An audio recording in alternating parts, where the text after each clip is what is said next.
Hello, good morning and welcome to Athavan newspaper highlights. Today Thursday, 24th of November 2016. This is Edward with the highlights of today's English newspapers.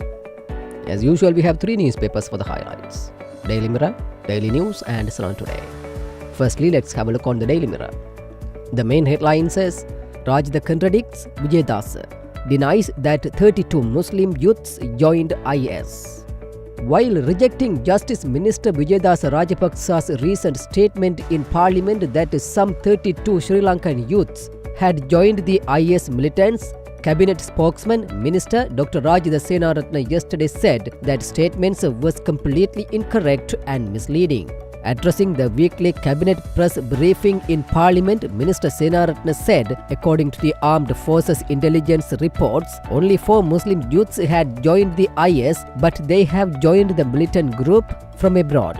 Another highlight says, 600 billion rupees loss incurred by 250 state institutions. More than 250 state institutions have incurred massive losses of up to some 600 billion rupees in state resources, State Minister of State Enterprises Development Iran Wickremesinghe told Parliament yesterday.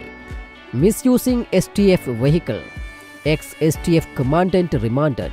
Security Director of Sri Lanka Cricket and former Special Task Force Commandant DIG KLM Sarath Chandra was yesterday remanded till December 6 by the Colombo Chief Magistrate Jihan Pilapitiya on charges of misusing vehicles attached to the STF. 4 former students arrested over assault on student. 4 old boys of Dharmaraja College in Kandy have been arrested by the police yesterday in connection with the recent assault on a student outside the same school. Central Bank responded to footnotes on COPE report.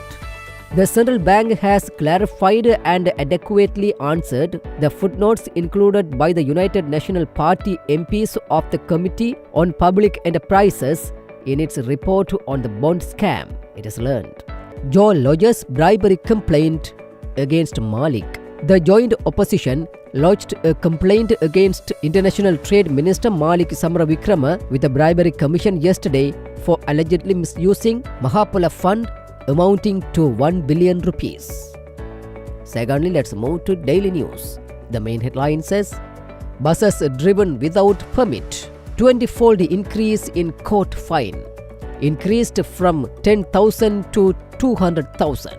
In keeping with the trend of increasing the fines imposed on traffic offences, a 20-fold increase in the minimum fine charged by a magistrate's court for running a bus without a valid passenger service permit was approved by the Cabinet on Tuesday. The minimum fine was thus increased from 10,000 rupees to 200,000 rupees as proposed by Transport and Civil Aviation Minister Nimal Sripala de Silva. Minister de Silva had highlighted that this would secure passengers' safety and develop the quality of bus service.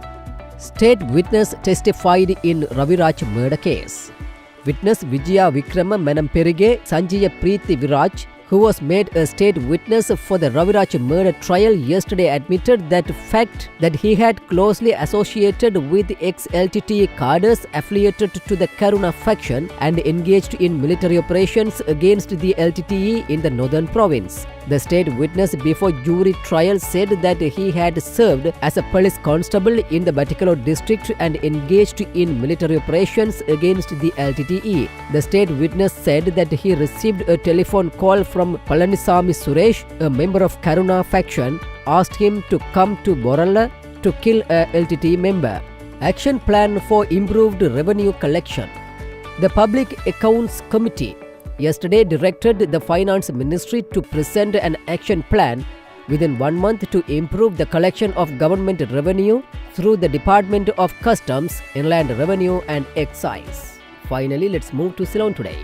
The main headline says, Government mulls major frauds office, Anti-Corruption Secretariat to continue.